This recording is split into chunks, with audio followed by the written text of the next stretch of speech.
Hello दोस्तों, तो आज मैं आप लोगों के लिए एक्सप्लेन करने वाला हूँ 10,000 वर्ल्ड के एक और न्यू एपिसोड को। जैसा कि लास्ट एपिसोड में हमने देखा था कि चुयिंग अपने माइंड कंट्रोलिंग टेक्निक का यूज करते हुए लिनफेंग और उसके ग्रुप के ऊपर हमला कर देती है, जिस वजह से सिवाय लिनफेंग के सभी लोगों का माइंड डिस्टर्ब हो गया था। वो सभी बहुत ही आसानी से चुयिंग के इल्यूजन में फंस गए थे, क्योंकि चुयिंग की कल्टिवेशन वर्चुअल गॉड जेलम के 7th लेवल पे थी। लेकिन लिनफेंग का सोल स्टेट बहुत ही ज्यादा पावरफुल था, और तो और सिर्फ लिनफेंग का सोल बॉडी ही 8th level of virtual god जितना पावरफुल था। इसलिए चुयिंग का तो कोई चांस ही नहीं बनता था कि वो लिनफेंग को अपने इल्यूजन में फंसा सके, जिस वजह से लिनफेंग बस अपने एक मामूली से ही अटैक से चुयिंग को बहुत ही ज्यादा घायल कर देता है, जिस वजह से वो नीचे गिरने लगी, जो देख के यंग मास्टर उसके लिए काफी ज्यादा परेशान हो गया था। इसलिए अब वो अपनी एंसेस्टर को फौरन से जाकर संभालने लगा, जहाँ पर चुयिंग लिनफेंग की ऐसी खतरनाक पावर को देखकर कहने लगी थी, मैंने कभी भी उम्मीद नहीं किया था कि यह नॉर्मल सा दिखने वाला बंदा इतना ज्यादा खतरनाक होगा। इधर शाओटियन चुयिंग के इल्यूजन से बाहर आते हुए कहने लगा था, इसका इल्यूजन तो सच में बहुत ही ज्यादा पावरफुल था, इवन कि इसने मुझे भी यहाँ पर फंसा दिया था। वो तो भला हो मास्टर का जिन्होंने आज मुझे यहाँ पर बचा लिया। अब शिंगलियन चुयिंग के पास आते हुए उसका यहाँ पर हाल पूछने लगी, पर वो उसे बताती है कि अभी के लिए वो बिल्कुल ठीक है, लेकिन लिनफेंग के अटैक की वजह से उसका सोल यहाँ पर डैमेज हो गया है। जो देख के शिंगलियन कहने लगी थी, लिनफेंग तो मेरे एक्सपेक्टेशन से भी ज्यादा पावरफुल है। मैंने कभी नहीं सोची थी कि लिनफेंग इतना ज्यादा पावरफुल निकलेगा। हालांकि वो दिखता तो नॉर्मल है, लेकिन बिल्कुल भी है नहीं। उसी वक्त किंगलुआन क्लैन की लेडी एंसेस्टर लिनफेंग के पास आकर उससे कहने लगी, यंग मास्टर क्या आपको यहाँ पर मेरी हेल्प की जरूरत है? मैं अपनी पूरी कोशिश करूंगी कि मैं आपकी हेल्प कर सकूं। लेकिन लिनफेंग उसे मना कर देता है। अब लिनफेंग चुयिंग से कहने लगा, तुमने यहाँ पर बिला वजह मुझ पर अटैक किया, वो भी बिना मेरी बात को सुने, इसलिए अब यहाँ पर तुम्हारे साथ जो भी होगा उसकी जिम्मेदार तुम खुद होगी। ये कहकर लिनफेंग यहाँ पर अपने ऑरा को रिलीज कर देता है, जो इतना ज्यादा पावरफुल और शार्प था कि उसके सामने एक धारदार ब्लेड भी फीका पड़ जाए। लेकिन तभी रेड डीमन फॉक्स लाइन की लेडी एंसेस्टर आकर लिनफेंग के अटैक को ब्लॉक करने लगी, मगर वो ऐसा बिल्कुल भी नहीं कर पाती, जिस वजह से वो घायल होकर पीछे हो गई। अब वो लिनफेंग से कहने लगी, यंग मास्टर प्लीज हम पर रहम करिए, हमारा इरादा यहाँ पर आपको बिल्कुल भी चोट पहुंचाने का नहीं था। लेडी चुइंग तो बस यहाँ पर आपकी पावर को टेस्ट कर रही थी, क्योंकि ये जगह बहुत ही ज्यादा खतरनाक है, इसलिए अगर कोई कमजोर व्यक्ति हम लोगों के साथ अंदर जाएगा तो वो वहाँ पे मारा जाएगा। और लेडी चुइंग बिल्कुल भी नहीं चाहती कि अंदर जाकर कोई मारा जाए, इसलिए वो बस आपको यहाँ पर परख रही थी कि आपके पास इस जगह पे सरवाइव करने का पावर है या फिर नहीं। अब वो शाओटियन से कहने लगी थी कि वो लिनफेंग को समझाए कि उन लोगों का यहाँ पर बिल्कुल भी गलत इरादा नहीं था। जो सुनकर शाओटियन कहने लगा, अगर तुम लोगों को मुझसे फेवर चाहिए तो उसके लिए तुम्हें मुझे एक मोटी रकम अदा करनी पड़ेगी। अगर तुम मुझे कुछ मेडिकल हर्ब्स और जेड लिक्विड देती हो तो मैं इसके बारे में सोच सकता हूँ। अब शाओटियन मनी मन खुश होते हुए कहने लगा था, अगर ये लोग मेरी डील को मान जाते हैं तो फिर तो मैं इस जगह पे इनविंसिबल हो जाऊंगा। शाओटियन को ख्यालों में गुम होता हुआ देखकर लिनफेंग उसको एक रख के देता है, जिस वजह से अब वो यहाँ पर होश में आ गया था। अब वो फौरन से लेडी एंसेस्टर से कहने लगा, आखिर तुम यहाँ पर खड़े खड़े सोच क्या रही हो? अगर ये डील तुम्हें पसंद नहीं तो फिर यहाँ पर बात करके कोई भी फायदा नहीं। जो सुनते ही लेडी एंसेस्टर यहाँ पर शिंगलियन को इशारा कर देती है, तो शिंगलियन फौरन से जाकर शाओटियन को अपने जाल में लुभाने की कोशिश कर रही थी, जो देखकर शाओटियन उसकी चाल को समझ जाता है। इसलिए अब वो अपने ऑरा प्रेशर को रिलीज करते हुए उसे खुद से दूर कर देता है, क्योंकि उसे पता था ये लड़की एक चालाक लोमड़ी है। वो बस उसे अपने बातों में फंसा के अपना काम निकलवाना चाहती है। जो देखकर शिंगलियन यहाँ पर गुस्से से पैर पटकते हुए कहने लगी, पहले तो ये पागल मजनू की तरह मेरे पीछे पड़ा हुआ था, लेकिन मैंने कभी नहीं सोचा था कि ये एकदम से पलट जाएगा। सच में थर्ड प्रिंस तो एक नंबर का लालची है, मैंने आज से पहले इस जैसा लालची परिंदा कभी नहीं देखा। जो सुनकर शाओटियन बड़े ही फॉर्मल तरीके से कहने लगा, मुझे तुम जैसी लड़कियों के बारे में बहुत ही अच्छी तरह से पता है, अगर मैं तुम्हारी चक्कर में रहूंगा तो मेरी कल्टीवेशन स्पीड स्लो हो जाएगी, जो कि मैं बिल्कुल भी नहीं चाहता। इसलिए बेहतर यही होगा कि तुम मुझे बिल्कुल भी सेड्यूस करने की कोशिश ना करो। शाओटियन की बात सुनकर मिस किंगयुआन की सर्वेंट यहाँ पर खुश हो गई थी। वो शाओटियन से कहने लगी, थर्ड प्रिंस आप बिल्कुल सही जा रहे हो। तभी हम लिनफेंग को देखते हैं, जो आगे आते हुए इन दोनों फॉक्स लाइन के लोगों से कहने लगा, अगर तुम लोगों को जिंदा रहना है तो फौरन से 5 मैजिकल हब और 8 बॉटल जेड लिक्विड निकालो। ये कहते साथ ही लिनफेंग अपने सोल बॉडी को भी एक्टिवेट कर लेता है, और इन लोगों को उसकी डिमांड पूरी करने के लिए बस 10 सेकंड का टाइम देता है। अब लिनफेंग के सोल बॉडी को देखकर ये लोग कहने लगे, इसकी पावर तो 8 level of virtual God Jhelum के कल्टीवेटर से कंपेरेबल है, इसलिए हम चाहकर भी इस लड़के से नहीं जीत सकते। तो अब चुइंग लिनफेंग के डिमांड को मान गई थी, क्योंकि अभी के लिए उसे यहाँ के लेवल्स को क्रॉस करते हुए एंशिएंट ट्रू गॉड के लेगेसी को हासिल भी करना था, जिसको हासिल करने के लिए उसके पास यहाँ पर एनर्जी का रहना बेहद ही जरूरी है। अगर वो यहाँ पे लिनफेंग के साथ फाइट में उलझती है तो उसकी स्पिरिचुअल एनर्जी यहाँ पर ड्रेन तो होगी ही, साथ ही वो यहाँ पे इंटरनली भी काफी ज्यादा इंजर्ड हो जाएगी। इसलिए अब वो बिल्कुल भी रिस्क ना लेते हुए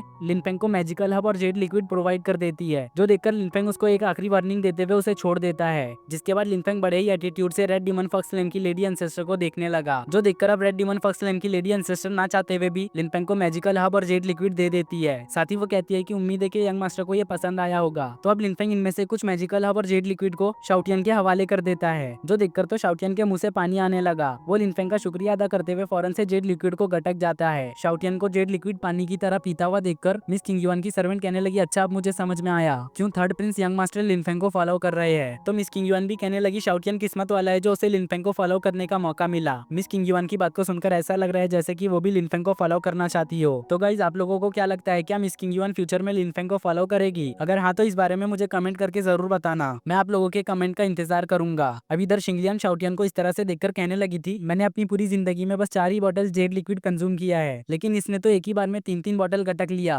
इसने एक बार भी मुझसे इस बारे में नहीं पूछा। ये बातें तो कोयल जैसी मीठी मीठी करता है, लेकिन इसकी हरकतें बिल्कुल लालची बंदरों की तरह है। जो देखकर तो यंग मास्टर भी यहाँ पर गुस्सा हो रहा था, क्योंकि शाओटियान उन लोगों के ही ट्रेजर को लेने के बाद यहाँ पे फ्लेक्स मार रहा है। अब शाओटियान इन लोगों से कहने लगा, अगर तुम लोग मुझे इस तरह के जेड लिक्विड्स और भी दोगे तो मैं फ्यूचर में भी तुम लोगों के फेवर में रहूंगा। जो सुन के तो रेड डीमन फॉक्स क्लैन की लेडी एंसेस्टर को काफी ज्यादा गुस्सा आ रहा था, इसलिए वो जाकर शाओटियान को बजाने की सोच रही थी, पर चुयिंग उसे वहीं पे रोक देती है, क्योंकि अभी के लिए इन लोगों का यहाँ पर फाइट करना बिल्कुल भी ठीक नहीं था। तभी यहाँ के बादलों में पर्पल लाइटनिंग गरजने लगा, जिस वजह से सभी लोगों का ध्यान उसी तरफ चला गया। अब हम बादलों के अंदर से ड्रैगन क्लैन के लोगों को निकलते हुए देखते हैं, जिसको देखकर लेडी एंसेस्टर कहने लगी, ये तो ड्रैगन क्लैन के लोग हैं, जो कि इस जगह के सबसे पावरफुल फोर्सेस में गिने जाते हैं, क्योंकि इन लोगों का ड्रैगन किंग जिसका नाम आउगुआन है वो 8th level of virtual God है, जिस वजह से कोई भी इनसे पंगा नहीं लेता। तो शाओटियान इन लोगों का मजाक उड़ाते हुए कहने लगा था, ये लोग तो एंशिएंट टाइम से मेरे एंसेस्टर्स का खाना बनते हुए आए हैं। जो सुनकर ड्रैगन किंग गुस्से से शाओटियान को ही देखने लगा। तो शाओटियान डरते हुए कहने लगा, मास्टर ये मुझे यहाँ पर डराने की कोशिश कर रहा है, इसलिए अब आपको भी यहाँ पर एक्शन लेना होगा। शाओटियान की बातों को सुनकर ड्रैगन क्लैन के एक बंदे को शाओटियान के ऊपर गुस्सा आ गया था, इस वजह से वो बिना कुछ सोचे समझे सीधा शाओटियान पे अपने थंडर से हमला कर देता है। जो देखकर लिनफेंग उसके थंडर को एब्जॉर्ब करते हुए कहने लगा था, तुम्हारी थंडर पावर सच में बहुत ही ज्यादा वीक है, चलो अब मैं तुम्हें रियल थंडर पावर का एक छोटा सा नमूना दिखाता हूँ। जो कहने के बाद लिनफेंग इस जगह पर अपने थंडर पावर को एक्टिवेट करने लगा, जिसको देखने के बाद इस बंदे की हालत यहाँ पर खराब होने लगी, क्योंकि उसे भी एहसास हो गया था कि लिनफेंग की थंडर पावर उसके थंडर पावर से बहुत ही ज्यादा सुपीरियर है। उसी वक्त लिनफेंग इस बंदे के ऊपर अपने थंडर पावर से हमला कर देता है, पर कैरेज में बैठा हुआ ड्रैगन किंग अपने लोगों के चारों तरफ एक बैरियर बनाते हुए उन्हें प्रोटेक्ट कर लेता है। अब ड्रैगन किंग फौरन से अपने कैरेज से बाहर आ गया, तो ये बंदा कहने लगा कि मास्टर ये लड़का यहाँ पर बहुत ही ज्यादा एरोगेंट है, इसलिए आप फौरन से इसे धूल में बदल दो। तो ड्रैगन किंग कहने लगा कि तुम इन सब चीजों की फिक्र मत करो, तुम बस इनहेरिटेंस की को लेने पर ध्यान दो। ये कहने के बाद वो किंगलॉन्ग क्लैन के सभी लोगों के ऊपर अपना ब्लड लाइन प्रेशर डालने लगा था, जिस वजह से ये सभी लोग यहाँ पर अपने घुटनों पर आ गए। अब लेडी एंसेस्टर कहने लगी थी कि ड्रैगन ब्लड लाइन डोमिनेंट है, क्योंकि ड्रैगन क्लैन की हिस्ट्री बहुत ही ज्यादा पावरफुल है, जिस वजह से कुछ मैजिकल बीस्ट के क्लैनों को छोड़कर इनका ब्लड लाइन किसी भी मैजिकल बीस्ट को सप्रेस कर सकता है। अब लिनफेंग अपने दोस्तों की ऐसी हालत को देखकर ड्रैगन किंग से कहने लगा, तुम यहाँ पर मेरे दोस्तों को बुली करने की कोशिश कर रहे हो, तुम्हें क्या लगता है तुम यहाँ पर इनविंसिबल हो? अगर मैं चाहूँ तो तुम्हें पल भर में ही खत्म कर सकता हूँ, वो भी बिना अपने फुल स्ट्रेंथ को यूज किए हुए। ये कहने के बाद लिनफेंग यहाँ पर अपने ऑरा को रिलीज करते हुए काफी सारे स्पिरिचुअल स्वॉर्ड क्लोन बना लेता है। लिनफेंग के बॉडी से निकल रही ऑरा को सेंस करके ड्रैगन किंग को लगने लगा था कि Linfeng 9th level of virtual God realm पर पहुंच चुका है, जिस वजह से वो यहाँ पे हैरान हो गया। वो कहने लगा, आखिर ये कैसे पॉसिबल हो सकता है? आखिर इस लड़के ने ऐसा क्या किया जो इसकी पावर सडनली इतनी ज्यादा बूस्ट हो गई? इस तरफ हम लिनफेंग को देखते हैं जो इसकी बातों को इग्नोर करते हुए इसके ऊपर हमला कर देता है। तो अब ड्रैगन किंग अपने आप को प्रोटेक्ट करने के लिए लिनफेंग के अटैक को अपने स्पिरिचुअल पाम टेक्निक से ब्लॉक करने लगा, लेकिन लिनफेंग के अटैक के सामने उसका पाम टेक्निक बहुत ही ज्यादा वीक था, जिस कारण वो डिस्ट्रॉय हो गया। तो अब ड्रैगन किंग खुद को प्रोटेक्ट करने के लिए अपने आर्टिफैक्ट को निकाल लेता है, लेकिन उसका ये आर्टिफैक्ट भी लिनफेंग के अटैक को रोकने के लिए काफी नहीं था, जिस वजह से उसका आर्टिफैक्ट डिस्ट्रॉय हो गया और लिनफेंग का अटैक सीधा जाकर उसके ड्रैगन्स को हिट हो जाता है, जिस वजह से उसके ड्रैगन्स एक ही बार में ढेर हो गए। जो देख के ड्रैगन किंग को लिनफेंग के ऊपर काफी ज्यादा गुस्सा आ रहा था। इससे पहले कि वो लिनफेंग के ऊपर अटैक करता, लिनफेंग ने ही उसके ऊपर हमला कर दिया। तो अब वो एक शील्ड बनाते हुए लिनफेंग के अटैक को ब्लॉक करने लगा, लेकिन लिनफेंग का अटैक उसके शील्ड से बहुत ही ज्यादा पावरफुल था, इस वजह से उसके शील्ड के अंदर धीरे धीरे क्रैक्स आने लगे। जो देख के ये बंदा यहाँ पर काफी ज्यादा शॉक हो गया था। और इसी कमाल के फाइटिंग सीन के साथ हमारा ये एपिसोड यहीं पर एंड हो जाता है।